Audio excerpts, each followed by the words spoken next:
Hey guys, this is Sumner, the Land Pioneer. In this video, I'm going to show you exactly how to do due diligence before you buy a piece of vacant land. Now, it doesn't matter if you're buying a piece of land from us here at the Land Pioneer, you're buying land from a realtor, you're buying land from a trusted friend, maybe you're buying it from another private party. You always need to go through your own due diligence checklist. It's like I always say, trust, but verify, right? And so most folks don't do due diligence when they buy land, simply because they don't know how to, right? So in this video, I'm gonna walk you guys through a really simple checklist that you can do anytime you're buying a piece of vacant land to ensure that you're buying the right property for you. So without further ado, let's go hop on my computer and I'll share my screen with you. Okay guys, so we are on the landpioneer.com right now. You could do it on our website or you could do this on any website where land is being listed. Depending on when you're watching this video, this property may or may not be available, but we're just going to use it for purposes here. So obviously there is a ton of information included here, but the very first thing that we want to do anytime we're looking at land is we want to grab the coordinates. The reality is most properties that we sell, the folks that buy it don't actually go boots on the ground before they buy it. Now, sometimes they're local to the property and they will, or if it's a bigger purchase, yeah, they might fly out there or drive out there to see the land. But in a lot of cases, people might be buying land from a different city or a different state. And so it might not always be feasible for them to buy the property in time before they go and see it. And so grabbing the coordinates is going to be kind of your closest option to being boots on the ground without actually being there. So we're going to pop on to Google Earth. It's a free resource which is available to anyone and everyone. It's put out by Google. And it's pretty incredible what you can do on here. So we're going to plug in the coordinates that we just copied from the listing. It'll take a second to populate here, and we'll be off to the races shortly.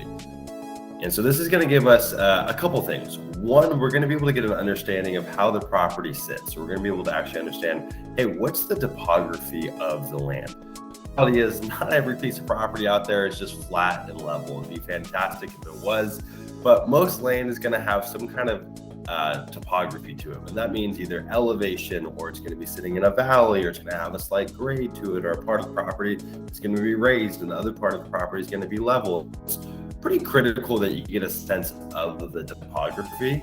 Now, there's nothing like necessarily right or wrong about topography. It's really about understanding what your goals are with the property, and then also understand what the price point of the property is, right? If the property has a really aggressive slope to it, and it still may be able to be developed, you just have to take it into account that, hey, the slope on this property may warrant a discount or may warrant price relief. So we're seeing this property here. This is out in Timbron, New Mexico. So the very first thing that we can see is, hey, there is physical road access here, right? We see the road's been cut in. We can see there's a road that leads right up to the property line. And what we can also tell about this property is this area kind of sits into like a very small valley. And then this property kind of sits up at the top of the slope. So the bottom line of the property is going to be in this valley. The top line is going to be up by this slope. Not a bad thing at all, right? What that means is, hey, you're going to have easy road access. It's going to lead to the bottom of the property. And then you could build a home site. Really cool views. But you would want to know that before making a buying decision, right? And we can pan around and get a really good look and feel. The other thing is, when it comes to vacant land, in a lot of cases, if you see neighbors and you see that other folks have developed, it usually means it's feasible for you to do the same. There's a saying that says the pioneer gets an arrow in his back, and it's funny because we're called the Land Pioneer. But in a lot of cases, if you're buying a vacant tract of land and there's no neighbors for miles, maybe dozens of miles, it might be really nice, and it's kind of a romantic idea to think, oh, there's no neighbors out here. But what that also means is there's probably no amenities. There's certainly going to be no sewer out there, probably no city water, and most likely there's going to be no kind of city electric or power poles out there. So something to be mindful of. Now, what we're seeing around here is, hey, yes, there's a good amount of development in the area. Timbron does offer access to water. There's no sewer out here, so it would be septic. But seeing that around here means, hey, this property is going to be easier to develop than something that was way off in the boonies. Let's say you're back here, right? There's very few neighbors back in this top corner. Being in close proximity to the neighbors, if developing is your goal, is going to be good to know. Now, on the flip side, if your goal is just hey, Sumner, I want to buy a piece of land that I can camp on twice a year. I want to shoot guns. I don't want any neighbors next to me. Well, good. You're going to want to know that beforehand, right? If that's the case, look at the property and understand, hey, there's neighbors all around because this isn't what I'm going to want. Another thing that's really nice is we can get a really cool understanding by zooming out and saying, hey, what sits around this property, right? It's one thing to be able to zoom in and get granular. It's another thing to kind of put yourself in the position of being like, hey, if I'm going to be visiting this property, if I'm going to be living out here, surrounding it. And so you can see a lot of local features. You can see the Tiburon Airport over here. You can see the RV park. You can even, if we scroll in, you can see the 9-hole golf course down in here. And you can see, oh, wow, this really is a subdivision. You can see all the road that we're cut in. You can see all the development around here. And kind of get a sense of, wow, this is beautiful. Okay, over here, there's a wilderness study area.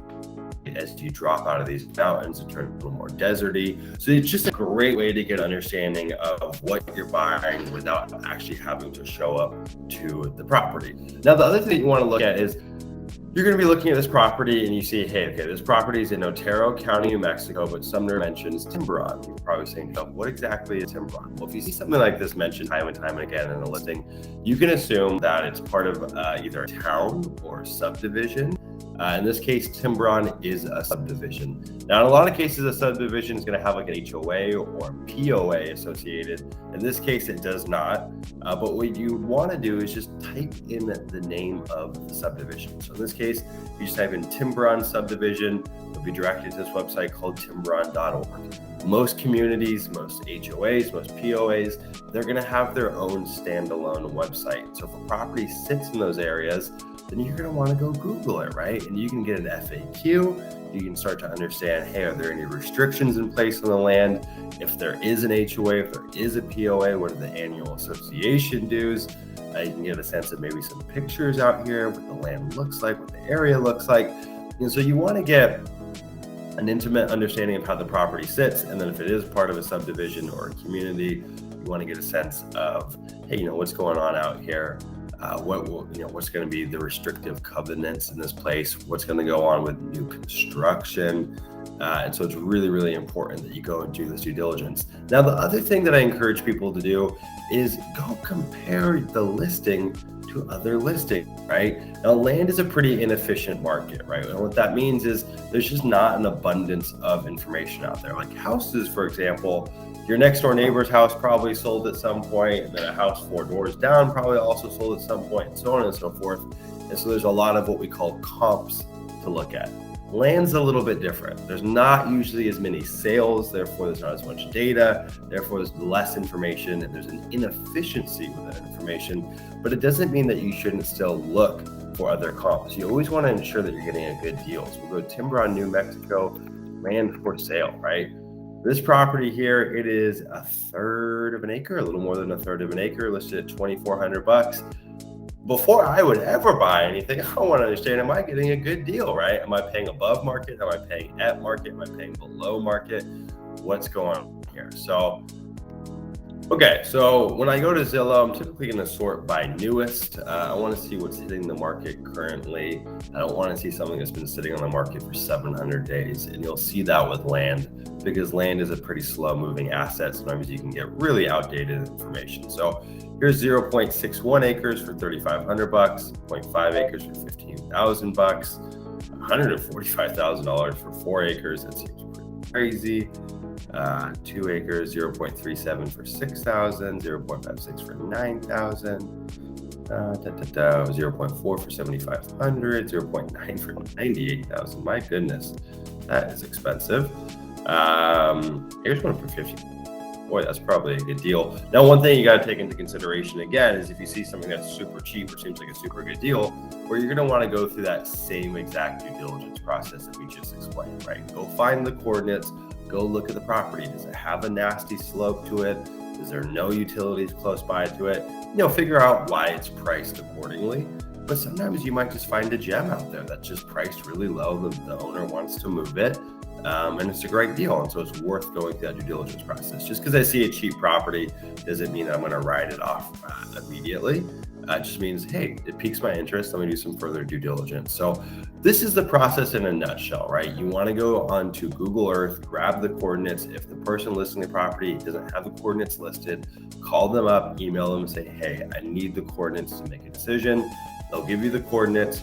Go put it into Google Earth, check the topography, check if there's utilities close by, check what the road access looks like. If you can find a plat map, get a plat map. Make sure the property has legal road access. If it's part of a subdivision or some kind of community, just Google it, right? Just say blah, blah, blah subdivision and see if they have a website. If they do have a website, poke around, look at the covenants, if there are any, if there's association dues, find out how much. A lot of times if it's in an HOA or a POA, sometimes they can have lawsuits against them. You're going to want to go search that, right? If you just type in the name, you'll get a whole plethora of results, which are going to tell you a ton of information about the development. And then finally, go and make sure you're getting a good deal. Go compare that property to other listed properties on the market. More times than not, you want to ensure that, hey, I'm buying under market. Land is so inefficient. People want to sell their properties. You should be able to buy a piece of land under market and have built-in equity. It makes no sense to pay above market, right? You can see there's hundreds of listings listed here. Many of these owners would be motivated to sell if you made them an offer. And the offer has to be constructive and has to make sense. There has to be some kind of give and take. But in a lot of cases, when you're buying land, you should always be buying beneath market. Hope this helps. And if you guys have any questions, feel free to send an email in response to this video, and we'll take it from there.